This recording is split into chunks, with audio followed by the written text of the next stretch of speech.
Hey, what's up, guys? Here on the Fire Sports Pod, where everything we got is hot. I'm your host, Zack Jackson, and let's get right to the show I have for you guys today on this disgusting Friday afternoon. It is currently 3:40 p.m. Eastern Time on this Friday on November 22nd. This is Season 5, Episode number 32 here on the Fire Sports Pod, powered by StreamYard, where StreamYard makes the dream yard go. Let's get right to it, ladies and gentlemen. We're going to start out with a banger. Came about 3 hours ago. The New York Giants have said sayonara to Daniel Jones. Goodbye. See ya. Peace. Adios. Don't care. I don't even have the words. So Daniel Jones goes out and puts this speech out. Basically looks like he's retiring. I don't get it. I don't get it. I really just don't. Like, what the hell are you doing? Like, that just doesn't make any freaking sense. He's reading off a paper. There's no life. There's no, interact. See what I'm doing right now, guys? I'm looking right at you guys. This is he was doing. Yeah, so thank you to the Giants fans. I appreciate everything you guys have done. You guys are great. There's no life to it. It doesn't mean shit. You're literally reading off a damn piece of paper. That's what you're doing. So I don't get it. I don't. I really don't get it. What the hell is this guy's issue? This guy has had one of the worst careers I've seen in a really long time. This guy got paid. He should have never got paid. I'm a Cowboys fan. I'm not even being biased. You Giants fans can even say it. He sucks. And it was bad that they didn't really put a lot of options around him, and they really kind of just let him high out to dry. But at the same time, dude, you got paid big money because you had a fluke year when you guys beat Minnesota to play the Eagles to go to the NFC Championship game that 1 year. And that 1 year was his best year. And to be honest, it was his best year of his career. Dude, that guy's going to be a backup probably his rest of his career. He might not getting a starting opportunity. If he does, he's going to squander it because he just can't play football correctly. So all in all, guys, I don't know. This definitely had something to do, but the Giants have officially released. But, dude, they put him at the third string quarterback behind Tommy DeVito and Drew Lock. Then they demoted him to I believe it was practice squad, fourth string safety. Like, what are we doing? Like, the Giants that was really disrespectful. But at the same time, dude, he hasn't played well enough to demand any respect on the football field. So, all in all, guys, the Giants just, as an organization, have a lot of problems that they have to get on track if they want to do anything in the foreseeable future. Same with Dallas. This is not even saying that Dallas is not even in this shit too. They're in this shit, but Giants are really, really, really on the wrong scale of the spectrum here. So the Giants benched quarterback Daniel Jones earlier in the week, and he was expected to remain the backup until the team moved on from him this offseason. However, the Giants are parting ways with their former number 6 overall pick immediately. On Friday, the Giants announced that Jones had asked for his release and that the team would grant Jones his request. Jones would head to the waivers, but it remains unlikely he will be claimed because of the 4-year, $160 million contract he signed in March of 2023. Tell me, is he worth that? No. Giants president Joe Mara released a statement on his former quarterback. Daniel came to see me this morning and asked if he could release him. He mutually agreed that it would be best for him and for the team. Daniel has been a great representative of our organization, first class in every way. His handling of the situation yesterday exemplifies just that. We are all disappointed in how things have worked out. We hold Daniel in high regard and have a great appreciation for him. We wish him nothing but the best in the future. Jones broke his silence on the benching less than 24 hours before his release, saying that it was an honor to play for the franchise while taking responsibility for the fact that there were more lows than highs for the past 6 years. The opportunity to play for the New York Giants was truly a dream come true, and I am extremely grateful for the chance to play here, Jones said. The Giants are truly a first-class organization. I have nothing but the genuine respect and appreciation for the people who built it and who helped carry on the tradition. I met so many specialty special people and created relationships that will truly last a lifetime. Thank you for all the teammates, coaches, and staff that have done so much for these past 6 years. There have been some great times, but of course, we all wish there had been more of those. That's what he read in the press conference, but he read it like this, staring into a thing, going up and down little bit by little bit. Dude, it was no genuine. It was just like, I'm out of here. Let me get the fuck out of here. Like, I want out. I want out. And that's for the reason for Giants were keeping Jones on the roster into the offseason and why they benched him in the first place had to do with his money. A sporadic points out this decision to part ways with Jones now puts the entire saga behind them, leaves the Giants with a dead cap hit of $47.1 million in 2024 and a $22.1 million in 2025. But the Giants do free up $19.4 million in cap space next year. Overall, there was not much difference in releasing Jones now compared to releasing him the day after the Super Bowl. Now, the Giants would carry $11.1 million dead cap for 2025 and 2026 and save $30.5 million in 2025 prior to Friday. That was the expected outcome. I mean, Jones' fall over the 5 past days was a dramatic one. He went 2-8 as a starter this year and completed 63.3% of his passes for 2,070 yards, 8 touchdowns, and 7 interceptions. It was clear that the Giants made the decision to bench Jones to protect themselves from the $23 million injury guaranteed in his contract. So that was basically just to save their asses for making a stupid move by paying this guy 4 years, $160 million. That was just to save their asses. And then they just said, we're out of here. You're done. Get the hell off our team. We don't need your ass. And they really don't. The guy is god-awful. The guy is absolutely atrocious. And not needless to say, does Dak Prescott... does Dak Prescott deserve his contract? Hell no. He hasn't deserved that either. But at least he's played like an MVP in the regular season and has put us in the playoff position a couple times. Hasn't won anything, but still, he's put us in this position. He has successful years. Daniel Jones has not had a successful year other than one, and to me, was a fluke, and it was lucky because everybody on that team was good. Their offense was good. Their defense was good, but they were also luck. There was 8 wins that they had, and were less. 7 out of the 8 times that they were 1 possession or lower, they won every game. 7 out of those 8. That's luck. That's a lot of luck and a lot of faith that, hey, we're going to get this win. That's not skill. That's a lot of luck. 7 out of 8 with possessions under than 7, and you win 7 out of those 8. That's pretty crazy. So that was our first segment, guys. Going over the Daniel Jones effect, see what's happening in the sports world. What were my opinions on it? I agreed 100% with the Giants and the departure of Daniel Jones. I think Tommy DeVito gives them a better option to win some games. Even Drew Lock, much better than Daniel Jones. I just don't agree with the disrespect of, 1, benching him and then releasing him. 2, I don't disagree with the benching, but then you're going to bench him, then release him the next day. Just release him on the day. Say you're released. Instead of benching, then release. 24 hours later, then release. I think that was a little poorly ran. Then on top of that, you demote him to 3rd string. He's a 6-year vet. He's been in the league for 6-7 years. This guy cannot be that bad, demoted all the way down to the 3rd string. That I didn't agree with. You should have just released him instead of demoting him all the way down, then releasing him 24 hours later. And then on top of that, they put him at the practice squad 4th string safety or cornerback. What the hell is that? That is an ultimate disrespect. So those were the things that I didn't like. The Giants as an organization are ran horribly. That's why Saquon left. That's why they couldn't get him paid. And they decided to pay Daniel Jones all that money instead of paying Saquon. I think they wish they would have paid Saquon because this man's doing backwards hurdles in Philadelphia, and Philadelphia's 8-2. So I definitely think Saquon, they could have kept Saquon if they would have just said, screw Jones, keep Saquon because that's the better guy. He's the better asset, which he is. But they went with their quarterback, and they fucked up. So that's our first segment. We're done with that. We're going to take a short, quick break, and we're going to transition into some MLB news because we had some MVPs throw out yesterday, baby. Let's get right into it.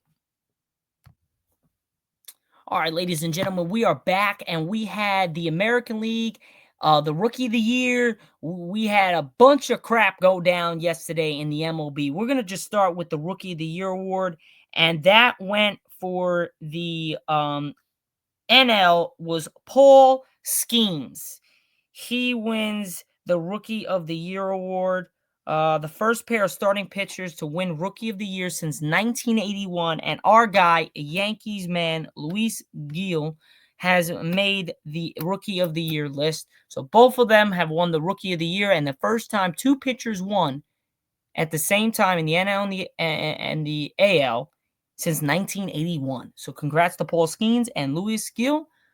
Congrats, Rookie of the Years for this year. They played their asses off and their hearts out. What a year for them. Now, from some more interesting news, the New York Yankees slugger and their captain, Aaron Judge, is the unanimous 2024 American League Most Valuable Player, MVP, Aaron freaking Judge. So Aaron Judge is the MVP of the American League. The man had another amazing season in 2024. He has won 2 out of the last 3 years in the American League MVP. The Baseball Writers Association of America announced the results of the vote Thursday. Judge, who previously won an award in 2022 when he set the AL single-season record for home runs, now becomes the 34th player in MLB history to win the MVP award multiple times. Royal shortstop Bobby Witt Jr. finished second in the voting, getting all 30 second-place votes, and Judge's Yankees teammate, at least in 2024, Juan Soto, finished third. This season, Judge batted .322, .458, .701, and led the majors with 58 home runs in addition to pacing all comers in home runs. Judge also led the majors in OPS plus, .223, OBP slugging, walks 133, RBIs 144, and WAR 10.8. He also topped the AL with 392 total bases.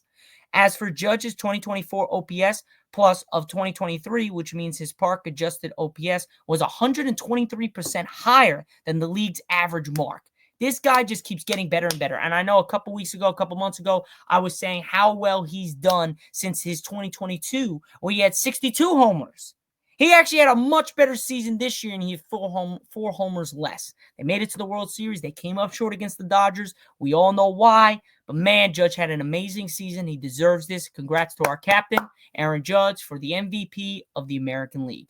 Now we're going to transition into the National League, and the man, the myth, the legend, the guy that's probably the best player in baseball, Shohei freaking Ohtani, has become the NL MVP of the Los Angeles Dodgers, who won the World Series this year, has unanimously been the National League MVP of 2024. In the process, he made the Major League Baseball history again. When the Baseball Writers Association of America announced results of the vote on Thursday, Ohtani became the first primary designated hitter in MLB history to win an MVP award.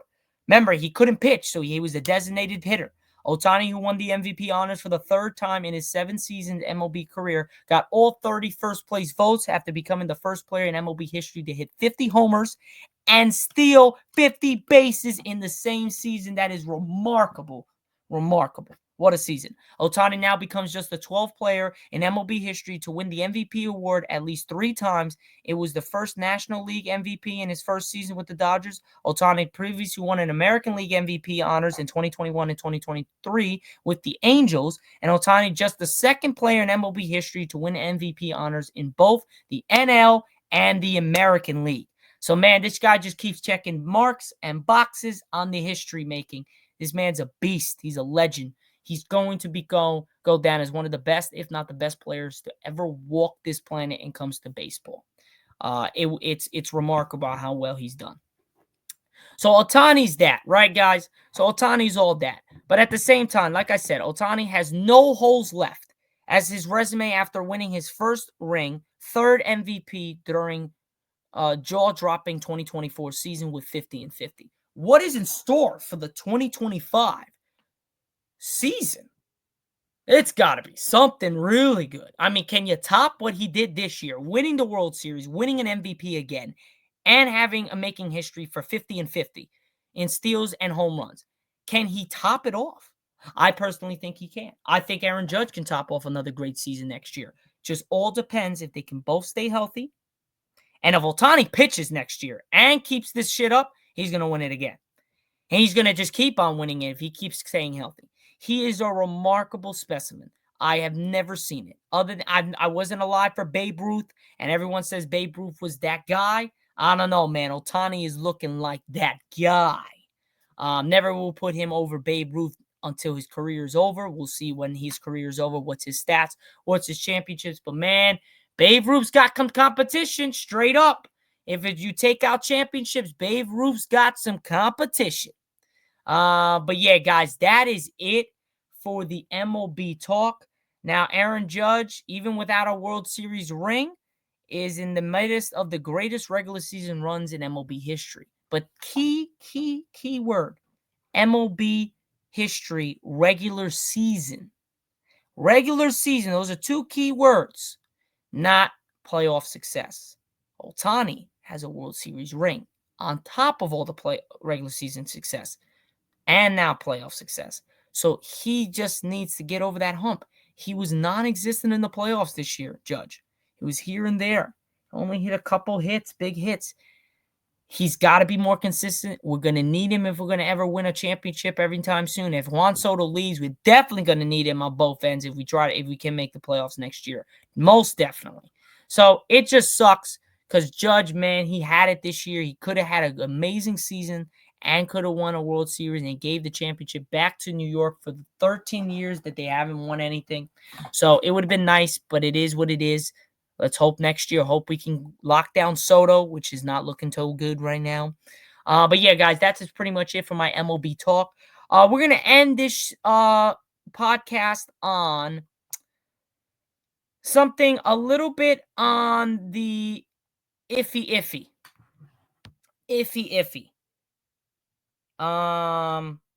So let's go over why Kansas City is looking like America's team over my Dallas Cowboys. And you might be saying, no shit, they suck. But we're going to go into more depth on what is the reasons behind that. Now, the Dallas Cowboys have long been known as America's team, but it might be time for them to hand that title over to the Kansas City Chiefs. The two-time reigning Super Bowl champs have suddenly turned into America's favorite team to watch, at least based on the NFL's television ratings so far this season. NFL has released the viewership numbers for the 5 most watched games through the first 11 weeks, and 4 of them involved the Chiefs. Let's check out the numbers. So week 11, Bills versus Chiefs. Bills win 30-21. 31.2 million viewers on CBS. Holy shit. Obviously 9-0, 8-2. Big significance, AFC rivals. That's a big thing. Week 2. Week 1. Chiefs versus Ravens. Super Bowl. Honors, banner, this, that, and the other thing. In Arrowhead. Against the Ravens, who they bounced in the playoffs. On NBC. First game of the season. 28.0 million viewers. That's ridiculous. Number 3, week 2, Chiefs versus Bengals. Chiefs win 26-25 over the Bengals on CBS. Big time matchup. Joe Burrow versus Patrick Mahomes. Burrowhead. I mean, this is all this shit. 27.9 million viewers on CBS.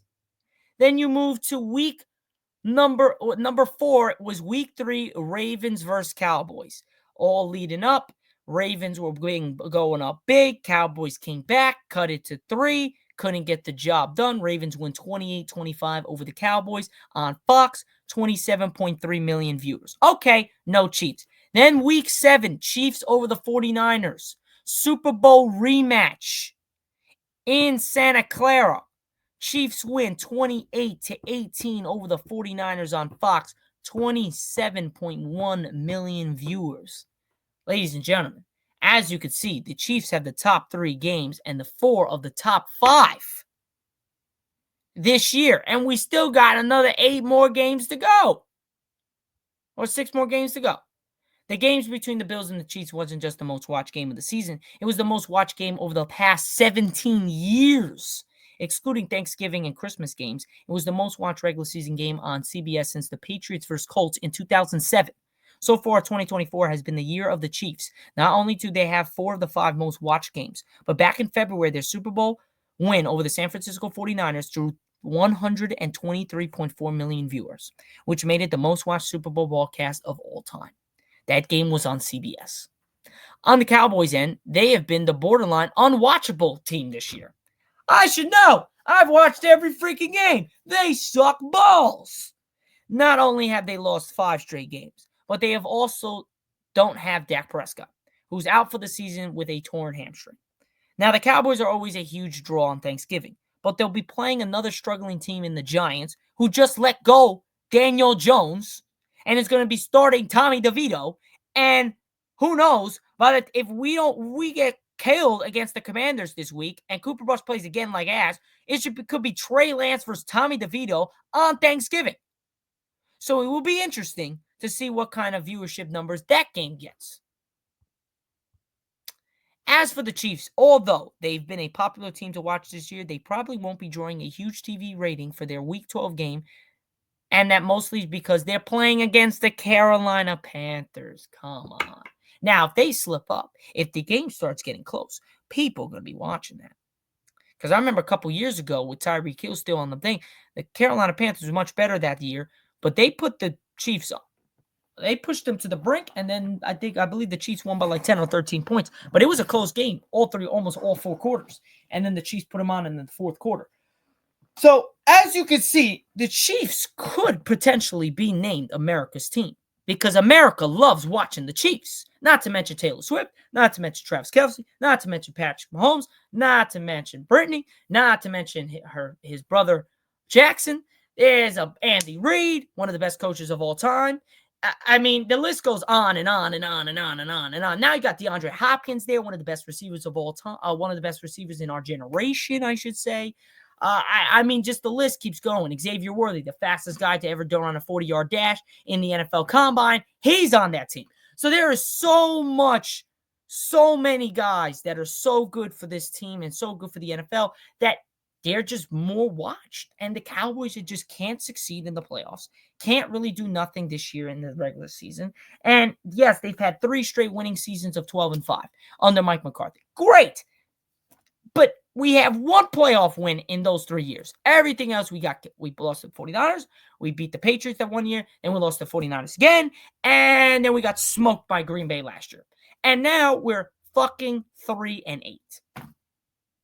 So where does this stop, ladies and gentlemen? Where does it stop? I don't know. So I think the Chiefs should be promoted to America's team, because Dallas doesn't deserve it, because we can't win a damn Super Bowl. We can't even compete in an NFC Championship game, and we can't get past the 2nd round. So that's the case, and we can't stay healthy. And on top of that, our quarterback doesn't play at the highest standard when it comes to big games. Patrick Mahomes does. I think the colors are just showing. Dallas is just regressing. Chiefs are aggressive, and they're just going to keep on going. And if they win a 3rd straight Super Bowl, and Patrick Mahomes gets his 3rd straight Super Bowl, that would, I believe, make him have 4. I mean, guys, he's 3 behind Brady, and he's got so many years left. This is a dynasty. This is already a dynasty to me. But if they win 3 in a row, for the first time in NFL history, a team has went back to back to back. And they almost could have had 9-0. I mean, they almost could have won every single game. They lost to Buffalo. Buffalo's a great team. But I think just Kansas City just lost to themselves. I don't even really think Buffalo beat them. I mean, Patrick Mahomes threw a pick on the first play of the possession. There's a lot of miscues, a lot of bullshit. And they haven't been playing the best football this year, and they're 9-1. So it just shows you, if they start playing their best football, who knows what it's going to be. And you always know they turn it on in the playoffs. So we'll see what's their matchup in this year. But, man, when it comes to America's team, personally as a Cowboys fan, I think Kansas City's got it. Dallas is just not consistent enough. But other than that, guys, that is pretty much it for my show here today on the Fire Sports Pod, where everything we got is hot. I'm your host, Zack Jackson. Here on this Friday afternoon, it's currently 4:06 p.m. Eastern Time. We are powered by StreamYard, where StreamYard makes the dream yard go. I will catch you guys on Monday for Recap Monday, which will be Season 5, Episode number 33 on the Fire Sports Pod. Have a great rest of your weekend, guys. Enjoy the NFL. Enjoy college football. Let's go, Buckeyes! I got you on my picks coming tomorrow. Peace out, guys. Have a great rest of your weekend.